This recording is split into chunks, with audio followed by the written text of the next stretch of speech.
students, so we have already covered the 1 to 6 questions in the last video. Now we will be discussing the rest of the questions of the in-class exercise question, that is from 7th question, okay, that is based on again the same topics, okay. So let us move to the 7th question. So the 7th question is also taken from your NCERT textbook, okay. The following data were obtained during the first order thermal decomposition of SO2Cl2 at a constant volume. So SO2Cl2 gives SO2 plus Cl2, clear? So initially आपको क्या दी गई है, मतलब जब आपका time 0 है तो आपका टोटल प्रेशर 0.5 दी गई है, और फिर जब 100 सेकेंड्स के अंदर हुआ तो आपका टोटल प्रेशर दी गई है। अब हमें ये पता है कि सर ने भी आपको बताया है, जब आपका एक ही रिएक्टेंट ब्रेक होके दो प्रोडक्ट्स में कन्वर्ट हो रहा हो तो अब आप ये फॉर्मूला डायरेक्टली अप्लाई कर सकते हैं, ठीक है। That is K is equal to 2.303 T log of initial plus 2 P naught minus P2, ये हमें पता है, राइट। ये इक्वेशन हम यूज कर सकते हैं। और हमें यहाँ पे भी पता है, देखो यहाँ पे क्या हो रहा है, SO2Cl2 अकेला ब्रेक होके क्या दे रहा है हम लोग को, SO2 प्लस Cl2 दे रहा है। तो हम लोग कौन सा इक्वेशन यूज करेंगे, यहाँ पे ये इक्वेशन यूज करेंगे। अब हमें पता है कि टाइम क्या है, 100 सेकेंड्स के अंदर देख रहे हैं, हमारा टोटल प्रेशर कितना है 0.6 हो रहा है। जब हमारा टाइम 100 सेकेंड्स जितना हो गया तो हमारा टोटल प्रेशर हो गया 0.6। पर क्वेश्चन क्या है कि ये हम लोग को दी तो नहीं है, हम लोगों को फाइंड आउट क्या करना है, रेट कांस्टेंट नहीं फाइंड आउट करना है, हमें फाइंड आउट करना है रेट ऑफ द रिएक्शन, ठीक है।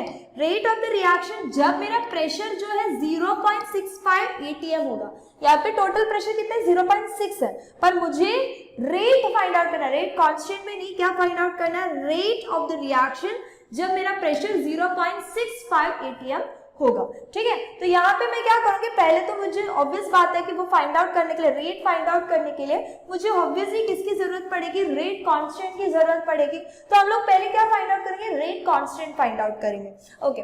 सो rate constant K is equals to 2.303 upon T, क्या है 100 माइनस 0 है, तो हमें पता है 100 ही आएगा। That is log of initial pressure कितना है हमारा, that is 0.5 into 2 into P naught, that is 2 into P naught, that is 0.5 minus PT कितना है total pressure, that is equals to 0.6। अब सिंपल चीज है, ये ऑटोमेटिकली क्या हो जाएगा 2.303 upon 100 log of 0.5 1, right, it will be 1.0 minus 0.6। अब आपको क्या करना है, ये सिंपल कैलकुलेशन करनी है, ये सिंपल कैलकुलेशन करो और पहले किसकी वैल्यू आप फाइंड आउट करेंगे, K की वैल्यू फाइंड आउट करेंगे, उसके बाद हम क्या करेंगे, रेट फाइंड आउट करेंगे। So let us find out what the value comes out after doing this calculation. So the value comes out to be 2.2316 into 10 to the power minus 3 seconds, okay. हम लोगों को क्या पता चल गया, rate constant की value पता चल गया जो कि इतना है। अब कहानी खत्म नहीं हुआ, कहानी यहाँ पे खत्म नहीं हुआ, क्योंकि हम लोग को भी क्या फाइंड आउट करना है, रेट फाइंड आउट करनी है, रेट फाइंड आउट करनी है। अब हमारा टोटल प्रेशर कितना हो जाएगा 0.65, okay. I hope you have written till this, now I am erasing this. So now हमारे पास जो रिएक्शन है that is SO2Cl2 gives SO2 plus Cl2, right.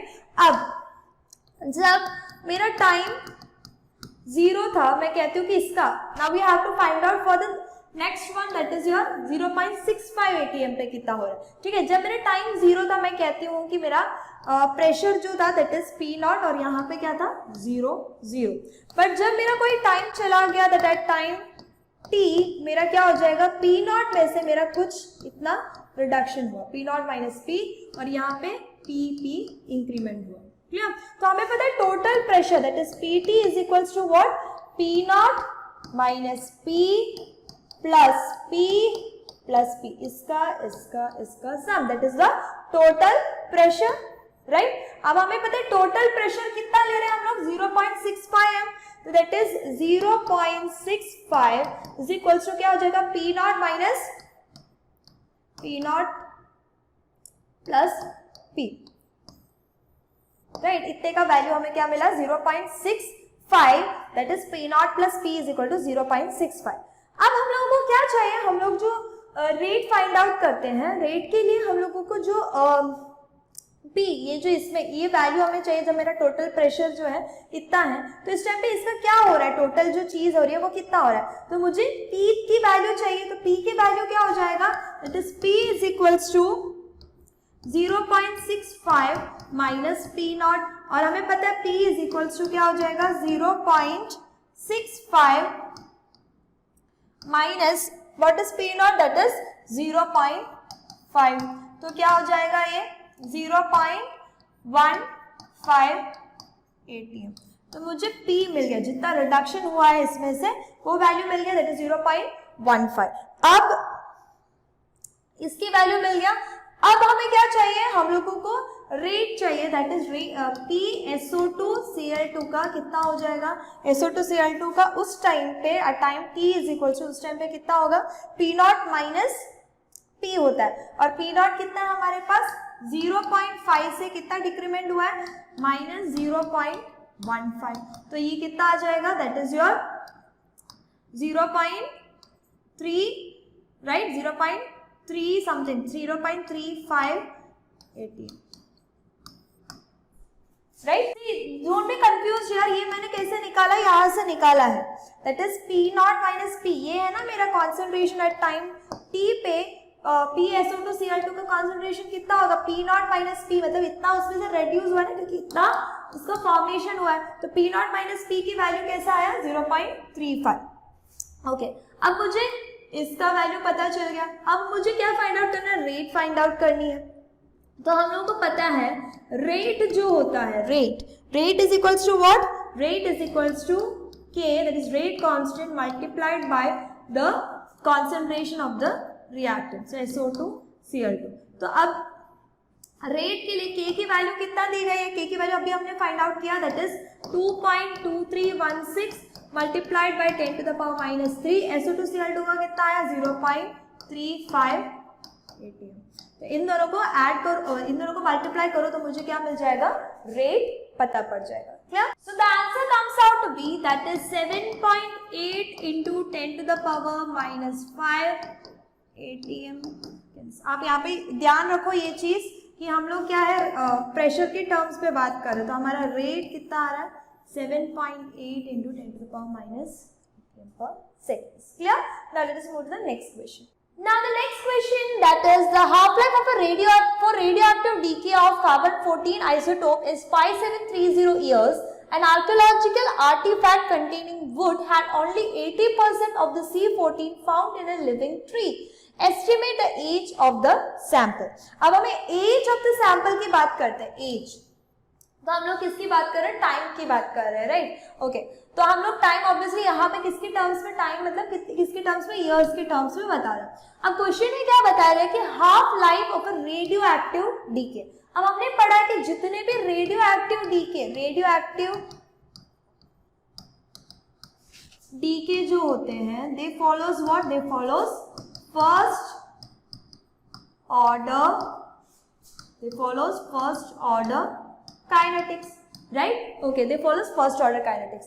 तो हमें क्या बोले, हाफ लाइफ, इसका half life for a radioactive decay, तो मतलब हाफ लाइफ मतलब फर्स्ट ऑर्डर है, तो हम लोगों को पता चल गया that is T half is equals to 0.693 upon K। इसकी वैल्यू कितना आ रहा है, दैट इज T हाफ जो है इसकी वैल्यू दी गई है 5730 ईयर्स, इतना कुछ साल लग रहा है, 5730 is equals to 0.693 upon K। Okay, अब क्वेश्चन ये नहीं है, हमें ये बोला गया कि उसपे क्या है, जब उन्होंने आर्कियोलॉजिकल आर्टिफैक्ट ने क्या देखा कि सिर्फ 80% ऑफ द C14 प्रेजेंट है, ठीक है, C14 प्रेजेंट है, तो हमें पता करना है कि इसका एज क्या है सैंपल का। जब उसके अंदर सिर्फ 80% पता प्रेजेंट है, तो उस टाइम मतलब कितना साल पुराना है, मतलब what is the age of the sample. Okay, so you have to find out, ultimately क्या फाइंड आउट करना है, हम लोग को जो फाइंड आउट करनी है दैट इज एक्चुअली T, हम लोग को T फाइंड आउट करनी है। हमें K की वैल्यू यहाँ से पता चल जाएगा, that is K is equals to 0.693 divided by 5730। अब हम लोग क्या लगा सकते हैं, फर्स्ट ऑर्डर काइनेटिक्स का इंटीग्रेटेड इक्वेशन डाल के उसमें से t फाइंड आउट कर सकते हैं। तो हमारे पास k इज इक्वल्स टू क्या होता है 2.303 upon t log of initial upon left over concentration. अब हमें पता है कि 80% ही उसके अंदर प्रेजेंट है। इनिशियली वो क्या होगा 100% वाला सैंपल था जिसके अंदर अभी सिर्फ कितना प्रेजेंट है 80% प्रेजेंट है, राइट 80% ही मिला उसको, मतलब 80% मिला, that is a left over. Okay, so you can say that के हमें पता है तो हम लोग क्या लेंगे टी फाइंड आउट करने के लिए 2.303 अपॉन के लॉग ऑफ इनिशियली ऑब्वियसली जो होगा वो 100% वाला सैंपल होगा जो कि क्या है इतना कुछ रेड्यूस हो गया, तो हम क्या लेंगे लॉग ऑफ 100 अपॉन 80 इसका, ठीक है ना। 2.303 के वैल्यू कितना थी, के वैल्यू हमने क्या फाइंड आउट किया दैट इज 0.693 अपॉन 5730, इसको इधर सब्स्टिट्यूट कर लेते 0.693 अपॉन 5730 लॉग ऑफ 100 अपॉन 80, इसको ऐसे लिख सकते हैं 2.303 multiplied by 5730 divided by 0.693 log of 100 divided by 80। Clear? ये अभी सिंपल क्या है आपका कैलकुलेशन है, इससे हम लोगों को क्या पता चल जाएगा एज ऑफ द सैंपल पता चल जाएगा। Do the calculation, the answer comes out to be that is 1845 years, इतना है उसका age of the sample. This question is also from NCERT. Okay, now the next question is that calculate the half life of a first order reaction from their rate constant given below। अब हम लोगों को क्या दी गई है rate constant की values दी गई है, this are all are rate constant. Obvious बात है कि ये क्या है हम लोगों को किसकी टर्म्स में दी है that is first order reaction है। अब हमें पता है फर्स्ट ऑर्डर रिएक्शन के लिए टी हाफ की इक्वेशन दैट इज 0.693 अपॉन के होता है। ये बहुत ज्यादा इजी है, हर जगह हर जगह पे आपको क्या ये वाली फॉर्मूला अप्लाई करनी है। अब जब ये वाला फॉर्मूला अप्लाई करोगे तो ऑब्वियसली आपका टी हाफ भी एक टाइम में सेकेंड्स पे आएगा, एक टाइम पे मिनट्स पे आएगा, एक टाइम पे ईयर्स के टर्म्स पे आएगा। So T half is equals to 0.693, first case पे कितना है 200 सेकेंड्स है, तो इसकी वैल्यू कुछ इतना आएगा that is 3.46 into 10 to the power -3 seconds. Now next case के अंदर, सेकेंड केस के अंदर क्या बोला T half is equals to 0.693 divided by K की वैल्यू क्या है 2 मिनट्स दिया है, तो ये क्या हो जाएगा 2 minutes it will be 0.346 minute. Now the third case that is कितना है 4 इयर्स दिया है, तो that is 0.693 divided bye it will be around 1.73. It's very easy question. Okay, again this question is from your NCERT, but it is very easy. आपको simply half life का formula apply करना है, rate constant आपको दी गई है, clear? Now the next question is a first order reaction takes 40 minutes for 30% decomposition. You have to calculate the T half. Okay, so हम लोगों को पहले तो ये चीज पता है कि ये क्या है, this is a first order reaction. तो फर्स्ट ऑर्डर रिएक्शन के लिए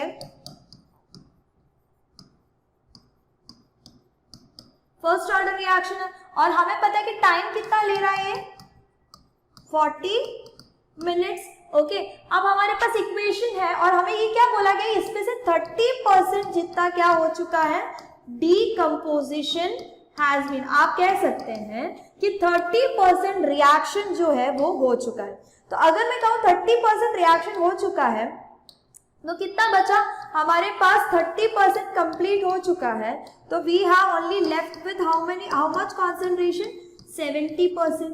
तो मतलब आप कह सकते हैं कि आपकी जो R नॉट है R नॉट की वैल्यू कितना है, R नॉट की वैल्यू अगर हम 100 ले तो आपका थोड़ी देर के बाद जो लेफ्ट ओवर कॉन्सेंट्रेशन, क्योंकि 30% जो है कंप्लीट हो चुका है तो कितना बचा 70, तो हम ले सकते हैं 70 जितना कॉन्सेंट्रेशन अभी बचा हुआ है। तो अभी हमें इक्वेशन में इक्वेट करना है and this k is equals to 2.303 upon t log of R naught upon R। हमें टाइम दी गई है that is 2.303 upon 40 log of R naught की वैल्यू कितना है, आर नॉट की वैल्यू है 100 डिवाइडेड बाय 70, ये कितना हो जाएगा that is k is equals to 2.303 upon 40 log of 10 to the 10/7। अब सिंपल आप कैलकुलेशन कर लो, यहाँ पे क्या करना है, लॉग टेबल ले लो, log a by b की value, log a minus log b, और फिर सिंपल k की value find out. So the value comes out to be that is 8.91 into 10 to the power minus 3 minute minus 1। तो हमें क्या मिल गया, हम लोगों को मिल गया k की वैल्यू। अब हमसे पूछा क्या गया, हमसे पूछा गया t हाफ फाइंड आउट करो। तो t half is equals to what for a first order reaction 0.693 upon k. So t half is equals to 0.693 divided by 8.91 into 10 to the power minus 3. इसकी वैल्यू कितना आएगा, just check it out, that is it is 77.78 minutes.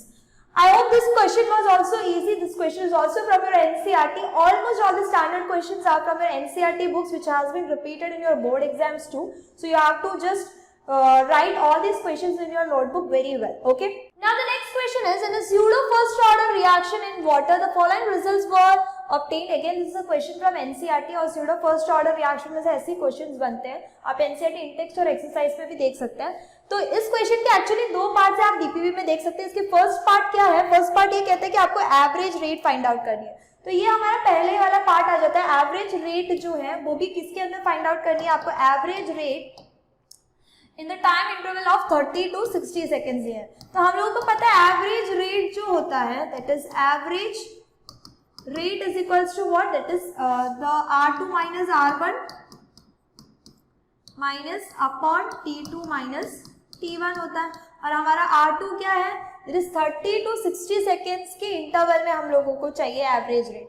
So that is 0.1 कितना 0.17 से कितना 0.17 minus 0.31 divided by T2 कितना है, that is 60 to 30 seconds. Simple calculation है, ये वैल्यू पॉजिटिव हो जाएगा, सिंपली कैलकुलेट करो, आपको एवरेज रेट मिल जाएगा। This is the first part of your question. So the value is 4.67 into 10 to the power minus से हम रेट फाइंड आउट करते हैं, यूनिट क्या होगा, मोल पर लीटर पर सेकेंड्स। ठीक है, आप सेकेंड्स के अंदर बात कर रहे हैं। ठीक है, so this is the first part. Now let us move to the second part, I am just raising it.